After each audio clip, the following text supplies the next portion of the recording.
What's going on, moviegoers? If you're new to the channel, my name is Christian.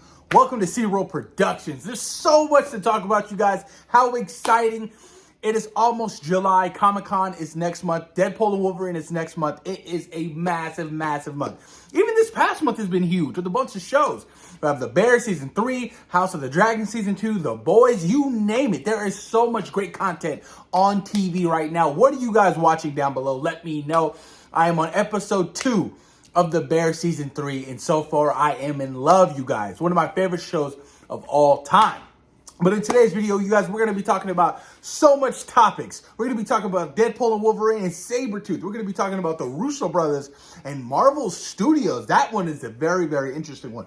We're talking Shuri passing down the mantle. We're talking the Batman. We're talking, the Penguin. I can't wait, you guys. Let's dive deep into it. So, topic number 1. Marvel Studios had released a brand new trailer. It was like a teaser trailer for Deadpool and Wolverine, confirming Sabertooth is in the film. Now, if you guys remember the spoilers, there's a whole big spoiler thing for Sabertooth. I won't go into it because I don't want you guys to be spoiled by it, but it's massive. But just to see Tyler Mane, I mean, it's crazy to see that Hugh Jackman and him both starred in the original X-Men film damn near 20 years ago. And they're back at it again. And Sabertooth has more lines in this little snippet than he had the entire first X-Men film. They never even really explained what happened to Sabertooth after that first X-Men film. He got shot by Cyclops and went flying, and that was it. He didn't die. No way Sabertooth died from that blast. He has healing factor. Come on now, you guys. But it's such a sight to see. That whole little sequence, it was 30 seconds long, but boy, it did it for me. It did it for a lot of fans. I cannot wait to see these two iconic characters, these two iconic people, one of Wolverine's massive foes, you guys, go at it. And I still do expect, what's his name? Oh my God, he plays Sabertooth in Wolverine Origins. I do expect him to show up as well as Sabertooth, but I think he's going to be a little bit more comic book accurate than what, Tyler Mane's Sabertooth looked like in the original X-Men film. But I can't wait, you guys. I'm so excited. Deadpool and Wolverine is a couple of weeks out, and this is only the tip of the iceberg, you guys. Literally, the tip of the iceberg. If you think this is big, just wait. I can't, oh my God. The fact that, recent reports came out saying that Blade's going to appear, but he won't have a cameo. He's going to have a supporting role alongside Ryan Reynolds as Deadpool and Hugh Jackman Wolverine. It is going to be so big. I can't wait. I'm so excited, you guys. Moving on to the next topic, we got the Russo Brothers. Apparently, the Russo Brothers went to Marvel Studios and asked if they could direct Avengers 5. And Marvel said no. I was like, what? You denied the Russo Brothers an Avengers movie? I was like, that's kind of interesting. I mean, look, their track record is phenomenal. Winter Soldier, Civil War, 3 of those films crossed $1 billion, you guys. Infinity War, Endgame, their track record with Marvel Studios has been phenomenal. They've had some of the greatest MCU films, you guys. Winter Soldier is still a top 5 film. Civil War is arguably a top 5 film in the MCU. So I really want to know why they said no. Maybe just their style isn't what they're looking for. Maybe Sean Levy's in talks to direct Avengers 5, especially how massive and big and how surprisingly how happy Marvel has been with Deadpool and Wolverine. Maybe he's already signed on and they haven't announced it yet and they're waiting for Comic-Con. That's a possibility as well. Or maybe there's some bad blood with the Russo Brothers and Marvel Studios. It's a possibility. We don't know what goes behind the closed doors. We don't know, you know what I mean? We're on the outside looking in. So it's very interesting to me that, they would deny them. I would still love to see the Russo Brothers come back in some kind of way. There was that rumor that they're getting producer's credit on Captain America Brave New World. I don't know how true that is, but it's going to be interesting. Russo Brothers, and we trust you guys. Shuri will officially pass the mantle of Black Panther to a young T'Challa, you guys. And not only that, Okoye, Nakia, and Shuri will help raise him. Now, I'm completely fine with Shuri passing the mantle to a young T'Challa, as long as he's not like a teenager. As long as he's not like we're talking 16 years old. I want him to be in his early 20s being Black Panther. But it's kind of confusing because how does that work? He was a kid at the end of Wakanda Forever. Now, we are dealing with the multiverse. We are dealing with time. Maybe there's a way they can speed up time and he's, much older. It's a possibility. But I would love to see the mantle return to T'Challa, you guys. I really would. Sure, it was cool as Black Panther, but it wasn't a Chadwick Boseman T'Challa, honestly. I still want the character to be male. I want the character to be, eventually, T'Challa's son. Passing down the mantle in that particular way, I feel like would be the best decision moving forward for the Black Panther franchise, you guys. I'm still excited. I can't wait for Black Panther 3 whenever they decide to release that movie. I don't know. Maybe it gets announced at San Diego Comic-Con this up and coming month, but I guess we're going to have to wait and find out, you guys. Moving on, Armored Wars remains in development, and we can expect an update sometime soon. It was a show, now it's a movie. Look, I'm going to be honest with you guys. I was excited for Armored Wars. I was, right? War Machine, Rhodey, absolutely. But after what Secret Invasion did to my boy, and that reveal of how he was a Skrull since Civil War, it took all the love, all the hype away, because I was like, all that shit means nothing now. Now we know that he was a Skrull, even during Tony's death and those final moments, all of that page, Tony Stark, stank, all of those moments are just taken from us. So I'm like, I really hope they uncanonize that shit, because Secret Invasion was garbage. It was horrible. Honestly, probably, if not the worst MCU project we've ever had. And I'm still upset to this day that they did that to the character of Rhodey in War Machine. I was just like, I couldn't believe it. I could not believe it. And not only that, it was an uproar. Everybody was just in disbelief. Like, what?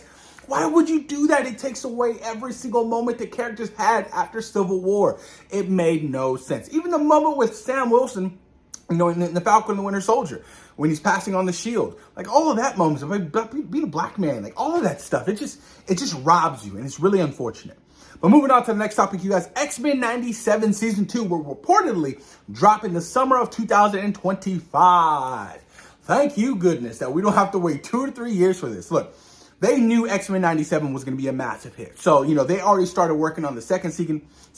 Bo DeMaio, has his hands all over these first 2 seasons. So I am very much still happy and comfortable that, we'll get the presence of Bo DeMaio continuing on into the second season. But everything after that, it's going to be hit or miss. We don't know how, the writers are going to come in, because Bo DeMaio, man, he did an exceptional job with the first season. It was so damn good, you guys. I can't wait for X-Men, 97 Season 2.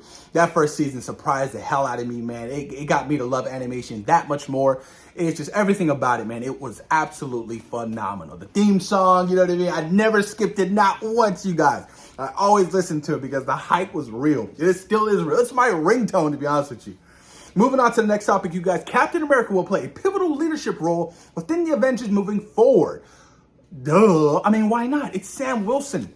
You still have to get everybody to rally behind Sam Wilson as Captain America. And I feel like that's what Brave New World will officially do with the character moving forward. Because there's still a lot of people out there who, not my Captain America, hashtag not my Captain America, all that bull crap. Look, Sam Wilson is Captain America, you guys.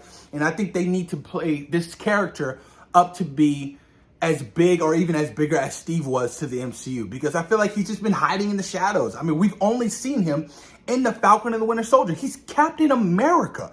Where is he? Why hasn't he been around, popping up in and out of projects? I will never understand that. Especially, if you're trying to introduce a brand new Captain America. It's essential, it's important to get everybody behind this character. I'm still excited, you guys. Sam Wilson's Captain America, Brave New World. I can't wait to see it. And even though with all the reshoots, there were some reports yesterday stating that the budget had ballooned close to $400 million because of these reshoots. I was like, I don't know how true that is. Usually Marvel, there is a schedule within their schedule for reshoots. So I'm pretty sure there's money built into the actual budget for those reshoots if needed. But it sounds like they had to reshoot this entire movie because of how crappy it was. So fingers crossed for Brave New World, you guys. And eventually we could see, Civil War Part 2 if he's going to lead the Avengers. Captain Marvel versus Sam Wilson, Captain America. That would be interesting. Moonlight Season 2 will reportedly release before the Midnight Suns. Now, we all heard that the Midnight Suns was going to be a continuation of Blade. So right after Blade, they were going to hop right into the Midnight Suns. But with everything going on with Blade, we don't know what's happening. There's no director attached to it. Who knows if Blade's going to hit that November release date for next year. So it's a possibility that Blade gets delayed, delaying Moon Knight Season 2, and delaying the Midnight Suns. But if I was Marvel Studios, I would just jump right into the Midnight Suns and then do your own solo project I feel like that would ultimately fit well for these supernatural characters. I mean, Moon Knight season 1 was cool. I'll be honest with you, it was cool. I didn't overly love it. I thought it was, it was okay at best. I still was entertained. I still was invested in the characters and the world. But I felt like when, Kevin Feige was like, oh, this is the goriest, this is the darkest things we've ever done. And I was like, when are we going to pick up on that? It was still, it wasn't like graphic. There was blood every now and then, but I was ultimately, you guys, I felt a little bit disappointed in the Moon Knight series. So hopefully season 2 gets a massive vamp, a massive, a surge of energy that, gets fans behind this particular character. Costume design is dope. I think Oscar Isaac is still phenomenal as a character. The way he goes in and out of these different, characters, I think it's really, really good. But we'll see what happens, you guys. Last 2 topics. We got a quick, brief, small, new look at Agatha, you guys. It's a small image, nothing big. I'm going to be honest with you guys, I am not excited about Agatha whatsoever. I mean, she was cool in WandaVision, but to get her own show, like, who's really excited for Agatha? Honestly, put your comments down below. Who's, like, head over heels excited for Agatha? Who is? I know it's coming around the time of October, so you got the Hocus Pocus feel, which I love Hocus Pocus. I love Hocus Pocus. The sequel was garbage, but we're not going to get into that. But it's going to be interesting to see what they do with this character and how they explain this character to the bigger lore in the MCU, and like why does this character deserve her own show, and where does she fit in? You know what I mean? Because honestly, with Wanda being gone and Vision off doing his own thing, yeah, maybe they're kids, Wiccan and Speed, but I don't know. There's a lot of people who are just like sleeping on this project, and I understand why, you guys. I understand why. And the last one, you guys, Robert Pattinson will reportedly make an appearance in the Penguin show as Batman. I mean, come on, no brainer. Why wouldn't he? Why wouldn't he make an appearance in this show? That would be dumb if he didn't make an appearance. He is Batman moving forward within, Matt Reeves' own particular universe. So for him not to make an appearance would be ultimately dumb, because the Batman Part 2 probably ain't getting released until, wait, did it get delayed for like 2026, something like that? So we're still years. And obviously the strike played a pivotal role into, the film getting delayed, the script process. We're still years away from the Batman Part 2. And, Batman, when did the Batman come out? 2022? Damn near 2 years ago? It's been a long time. It's been a long time, you guys. So it makes all the sense in the world to have his character appear. So fans get more excited. Fans get, the love back for Robert Pattinson's Batman. Oh, sorry. One last topic, you guys. Ryan Reynolds has been sharing this crossed out or X'd out Avengers logo with another A logo spray painted on top of it. A lot of fans are wondering what is it? What does it mean? What is he implying? Is this like the Rogue Avengers? I'm really interested in what Ryan Reynolds is doing with Deadpool and Wolverine, because the hype is real. The fact that he keeps teasing this must mean it's very important.